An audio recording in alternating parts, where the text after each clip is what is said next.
Bonjour à tout le monde. Donc, je vais essayer de vous sortir un peu de la sieste.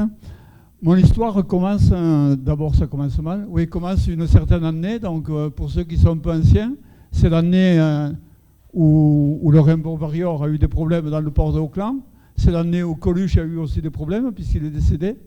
C'est l'année où le Concorde est arrivé pour la première fois en Polynésie française. Et ici, vous avez la photo d'un brillant jeune doctorant de l'université de Perpignan qui passait sa thèse. Et donc, dans le jury de thèse, une fois que la thèse était terminée, dans le jury, il y avait Robert Barbeau, et autour de la table au restaurant, sur la nappe, on a fait ce petit schéma, qui était une publication de Connell et Suzanne, 82, dans Écologie, qui traitait justement des notions dont vous a parlé Nabila ce matin, d'élasticité, de résilience et de résistance. Et pour moi, c'est la discussion c'est le thème que je défendrai dans la discussion de cet après-midi. Pour moi, la résilience, c'est une notion de temps. Pour moi, la résilience, ça dure. Et pour moi, la résilience en Polynésie, je vais vous démontrer, pour moi, c'est 25 ans. Donc, suite à cette courbe qui avait été décrite, donc ça veut dire qu'un écosystème dont il y a un état d'équilibre qui est difficile à définir, et puis l'écosystème va évoluer. Et la question est de savoir comment cet écosystème évolue.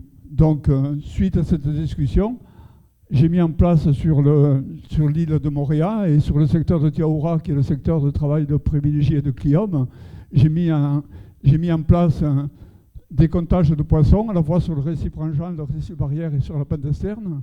J'ai compté les poissons 2 fois par an, à la période humide et à la période sèche.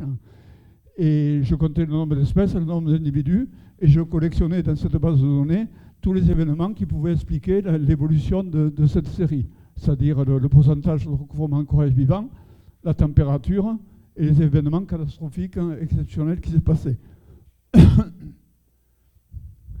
Quand je compte les poissons, dans les poissons, je compte chaque fois sur des transects qui font 100 mètres carrés, je compte le nombre d'espèces, le nombre d'individus, et puis tous les poissons, ils se classent dans différentes boîtes. Il y en a 9 au total. Et ces boîtes, c'est est-ce que les poissons vivent en couple solitaire? Est-ce que les poissons, quel est l'habitat qu'ils fréquentent?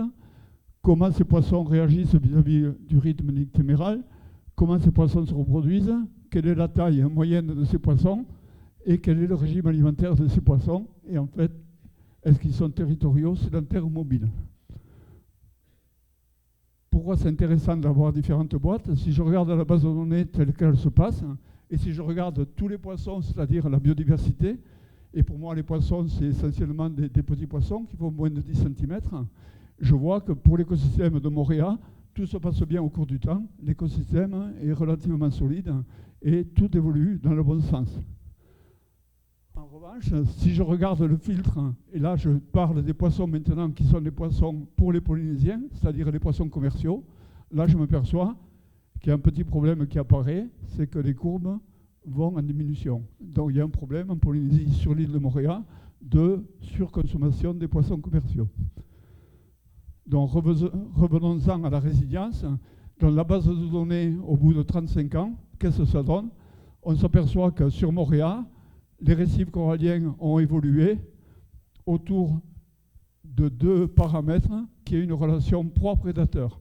C'est-à-dire, vous avez la proie, qui est le corail vivant, ici, et vous avez le prédateur, qui est la taramea. Et en Polynésie, à Moorea, on s'aperçoit que ce couple proie-prédateur a dicté l'évolution des récifs, où il y a eu une grosse infestation de taramea dans les années 80, et l'infestation est de nouveau arrivée dans les années 2008. Donc ce qui se passe ces 2 années, c'est 25 ans. Donc pour moi, la résilience des récifs de Moorea, c'est 25 ans.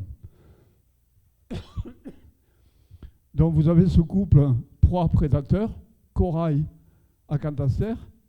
Tout serait facile s'il y avait que ces 2 individus, mais la vie est complexe, il y a des amants qui arrivent, etc., etc. Donc il y a 2 autres acteurs qui arrivent pour expliquer un peu ces événements. C'est ceux qui tournent autour de l'herbivorie. Dès qu'un récif corallien est dégradé, dès que le corail descend en dessous de moins de 5%, il y a les algues filamenteuses qui se développent et qui viennent envahir ces récifs. Ces algues, vous les avez ici. Mais la prolifération de ces algues est contrôlée par le comportement herbivore qui vont venir manger ces algues. Donc vous avez le schéma classique qui est donné ici, qui s'appelle le déphasage corail-algue. Vous avez un récif corallien, vous avez 100%, une couverture corallienne intéressante, et de l'autre côté, vous avez un récif qui a été envahi par les algues. Et ce phénomène de déphasage corail-algue est contrôlé par le comportement herbivore. Donc on va voir maintenant en Polynésie par quoi est constitué ce peuplement herbivore. C'est démontré sur cette diapositive. Si on met par exemple sur un récif corallien, vous mettez une cage et dessous vous mettez des plaques de recrutement, on surveille, c'est le corail, comment le corail vient recruter. Si vous mettez ces plaques à l'abri dans une cage où les poissons herbivores ne peuvent pas venir, voilà le résultat qui arrive, votre plaque se colonise par les algues. Alors que si vous mettez la plaque à l'extérieur, les poissons herbivores vont contrôler le développement de ces algues et ça fait que le terrain reste vierge pour que les coraux puissent venir se poser et bien recruter. Voilà une autre façon d'expliquer cette base de données. Vous avez ici les événements qui ont été répertoriés en Polynésie, les cyclones Basa, les Taraméas en 2006. Et on s'aperçoit qu'à chaque fois qu'il y a eu une diminution du corail vivant sur les récifs de Moorea, vous avez eu une augmentation du comportement herbivore. Et dans les années 90, la prolifération des algues a été contrôlée essentiellement par les poissons chirurgiens, les maïtos, les manini, les houmets, alors que dans les années 2008-2009, ce sont essentiellement les scars qui ont contrôlé la prolifération des algues. Alors maintenant, à Moorea, on a travaillé sur ce comportement des poissons herbivores et on a classé ces comportements des poissons herbivores en 4 catégories. Vous avez les poissons qui vont casser carrément le corail pour récupérer ce qui pousse sur le corail, ce sont des excavateurs.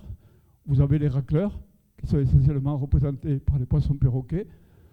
Vous avez les brouteurs détritivores, qui concernent essentiellement les maïtos, les zébrasomas et les pomacentridae.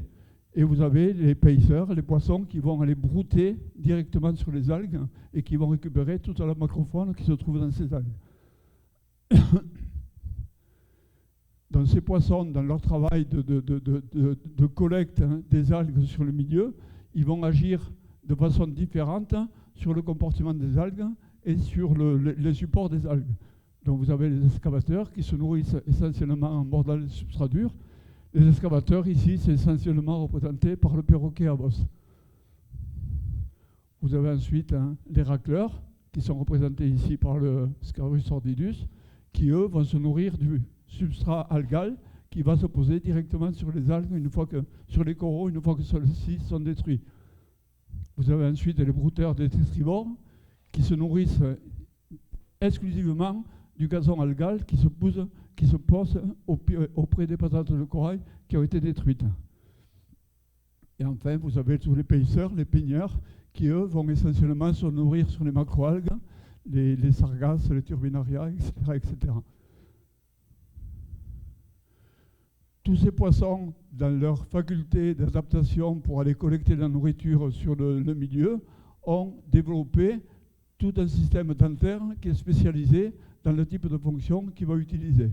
Et donc vous avez ici représenté un peu l'appareil dentaire des carnivores, comme le Napoléon, des paisseurs, comme les Leptoscarus, des excavateurs, comme les Scarus, ou les racleurs, comme les Sparizoma. D'autres types de dentition, ici chez les chirurgiens, avec les brouteurs, les paisseurs et les peigneurs. Donc maintenant à Moorea, on connaît parfaitement tous ces types de poissons et on a travaillé sur tous les types de dentition. Et maintenant, le programme que l'on propose dans la continuité, c'est qu'on connaît parfaitement l'anatomie fonctionnelle de la denture. On est en train de regarder comment cette anatomie évolue avec l'arbre phylogénétique. Et actuellement, on est en train de dire que la famille des poissons perroquets, les scaridés, n'est plus valide. Et on met les scaridés dans les labridés en termes d'évolution phylogénétique. Et maintenant, ce qui va nous intéresser, c'est de regarder quel est le comportement alimentaire de ces poissons en fonction de la denture qu'ils ont développée. et on va mettre en relation ce comportement alimentaire avec le régime alimentaire, c'est-à-dire le contenu stomacal, et savoir les poissons, une fois qu'ils ont prélevé leur bol alimentaire dans le milieu, comment ce bol alimentaire est utilisé. Et ça, en termes, après, on va avoir une politique de conservation pour gérer ces espèces. Donc, une des conclusions que je voulais retenir, c'est cette diapositive. Ici, on est dans les Caraïbes. Dans les Caraïbes, vous savez que dans le système récif corallien, il y a deux provinces principales, la province Caraïbe et la province Indo-Pacifique.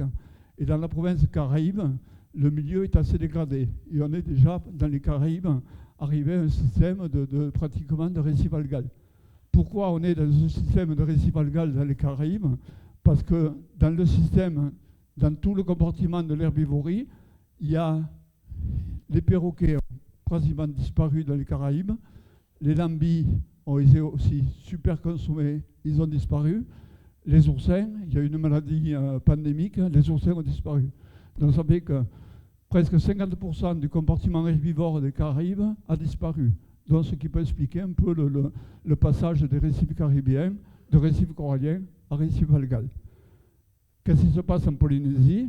En Polynésie, on a moins de problèmes parce que le comportement des poissons herbivores reste en place. Les prédateurs, les mollusques, restent encore en place. Le seul problème que l'on a en Polynésie dans le comportement herbivore, c'est la disparition des oursins. Depuis une dizaine d'années, sur beaucoup de récifs de Polynésie française, on assiste à une diminution des vannas qui disparaissent et on ne sait pas trop à quoi c'est dû.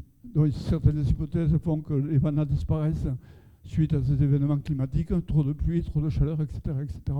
Moi, je suis plutôt persuadé que c'est une maladie pandémique. Il y a une virose qui s'est mise sur les échinodermes et qui explique la disparition des oursins.